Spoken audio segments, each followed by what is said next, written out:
महाराज जी, परीक्षा में कुछ असफलताओं के बाद मन व्यथित रहता है। एक तरफ लगता है कि मैं कहीं अपने साथियों से पीछे छूटता जा रहा हूँ, दूसरी तरफ लगता है अगर सफल नहीं हुआ तो मेरा क्या होगा। महाराज जी, अगर आप प्रयासरत हो, प्रयत्नरत हो, तो अपने विषय में असफल कैसे हो जाते हो? या तो आप ब्रह्मचर्यहीन हो रहे हो, इधर उधर प्रपंच कर रहे हो, अपनी पढ़ाई से विमुख आचरण कर रहे हो, मनोरंजन कर रहे हो। नहीं तो बच्चा, अपने चैप्टर को हमें 1 साल दिया जाता है कंठस्थ करने के लिए, पुष्ट करने के लिए, तो आप फेल कैसे हो गए? अपने विषय का ज्ञान आपको क्यों नहीं है?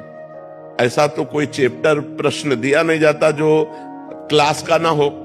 मान लो आप 12वीं में हैं, तो 12वीं के क्लास के अंतर्गत ही आपको दिया जाएगा। ऐसा नहीं है कि आपको आगे का दिया जाए।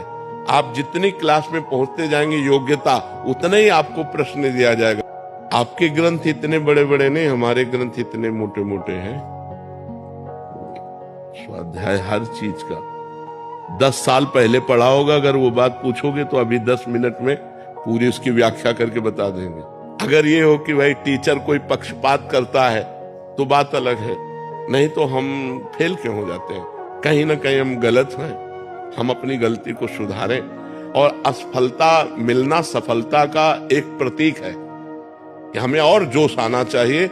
आप जीवन में कभी असफल नहीं होंगे। रात दिन पढ़ाई करो, ब्रह्मचर्य से रहो, भगवान का नाम जप करो, माता पिता की आराधना करो। कौन सी उन्नति जो तुम्हारे चरण न चूम ले? कहीं ना कहीं आप प्रमाद कर रहे हैं, कहीं ना कहीं आप त्रुटि कर रहे हैं, उसको संभालिए। नहीं तो ये निराशा ऐसी बढ़ जाएगी कि जीना मुश्किल हो जाएगा। कोटा में बहुत से बच्चे जो करते हैं, उसका कारण है कि उनको एक रास्ता नजर आता है कि अब मित्रों में कैसे जाऊं और घर के परिवार वालों को कैसे मुंह दिखाऊं।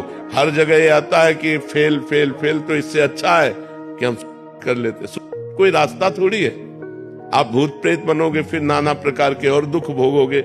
हमें चाहिए कि हम अपनी गलतियों का सुधार करें। मोबाइल में रील देखने में समय बर्बाद न करें, गेम देखने में बर्बाद न करें, गर्लफ्रेंड बॉयफ्रेंड वाली झंझट में ना पड़े, इस प्रपंच में ना फंसे। अगर आप सही से चलो और ब्रह्मचर्य धारण करो, तो ब्रह्मचर्य में इतनी सामर्थ्य है कि सब कुछ याद हो सकता है। बच्चा, सब कुछ याद हो सकता है। तो आप निराश मत हो, संयम में चलो और आगे उन्नति को प्राप्त हो। ऐसा नहीं कि बराबर अवनति हार ही हाथ लगेगी, ऐसा नहीं है। आप प्रयासरत रहो। ठीक है।